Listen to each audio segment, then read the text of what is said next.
Em Portugal, há cerca de 2.500 pessoas com esclerose sistémica. É uma doença reumática crónica que afeta em especial as mulheres. É mais comum nas pessoas entre os 25 e os 55 anos. Esta patologia rara provoca alterações vasculares. É convidada do Bom Dia Portugal a reumatologista Ana Cordeiro. Olá, doutora, muito bom dia.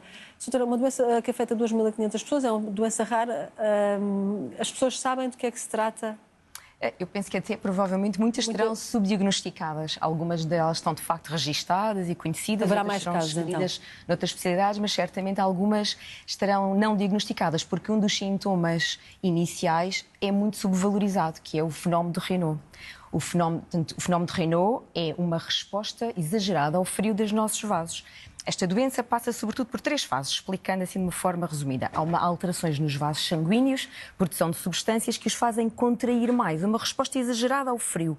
E os doentes passam a ter umas mãos, não é? Todos nós temos as mãos frias, mas ficam com os dedos que passam por branco, roxo e vermelho, mesmo com um nível. E isto significa que essas pessoas têm muito mais dor, muito mais limitação, até podem fazer pequenas feridas. Mas esta resposta ao frio, muitas das vezes, as pessoas acham que é normal. Tive isto, já tenho isto há 5 anos, 10 anos, 20 anos. E, de facto, pode não haver nenhuma doença por trás, mas deve ser avaliado. E neste caso não tem muito a ver com o envelhecimento. Não tem nada a ver com o envelhecimento. O Raynaud pode estar presente desde a infância até a fases mais tardias da vida. Pode não haver doença, mas sobretudo se iniciar numa fase exatamente depois, não é? Entre os 30 e 40 anos, já não é uma coisa muito habitual e deve ser investigado.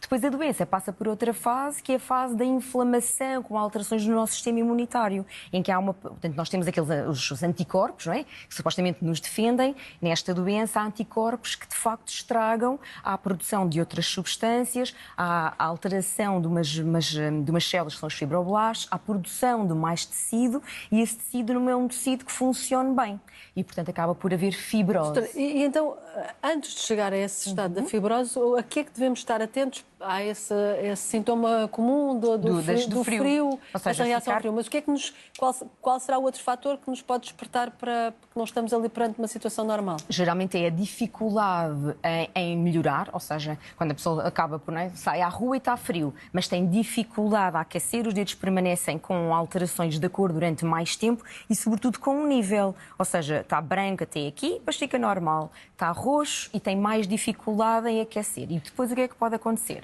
Há muitas das vezes algum cansaço, fadiga, dores nas articulações e depois começa a haver a alteração da pele, em que a pele deixa de preguear da mesma forma que a nossa, em que, portanto, não faz esta prega, os dedos ficam mais rijos, mais espessos, pode dar alterações da face, algumas pessoas acabam por ter até menos rugas e, obviamente, que isto é os sintomas mais visíveis, daí a doença inicialmente até se chamar esclerodermia, o espessamento da pele. Agora, sistémica, porque afeta, sabemos que, obviamente, pode também afetar o tubo digestivo. É muito comum estas pessoas terem refluxo, aquela sensação de azia, alterações intestinais, distensão, às vezes alternar Como diarreia. Como é que isso se trata, doutora?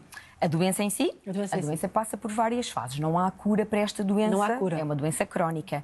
Temos que tentar perceber quais são os sintomas de cada pessoa, porque nem todas as pessoas vão ter a mesma gravidade da doença e, portanto, é preciso adequar o tratamento, mas mais importante do que o tratar é o diagnóstico precoce. Estes doentes devem ser seguidos assim que sabemos que têm doença e, portanto, procurar o médico e não ter nada, tudo bem, mas se tivermos, podemos seguir e podemos rastrear, não é? A tentar perceber de uma forma regular que complicações é que as pessoas vão tendo ao longo do tempo para poder fazer um diagnóstico de cada complicação mais cedo e adaptar o tratamento. Passa, obviamente, na parte da pele por dilatar os vasos, temos vários medicamentos que tentam aliviar estes sintomas e depois, consoante o envolvimento se é do pulmão, do rim, do coração, temos imunossupressores e já temos também antifibróticos. Mas, sobretudo, nas fases mais iniciais, esta fase do frio, que é quando se deve tratar, que é exatamente agora, é importantíssimos cuidados de evitar o frio, tentar não ter as mãos secas, os bons cuidados de higiene, de hidratação da pele,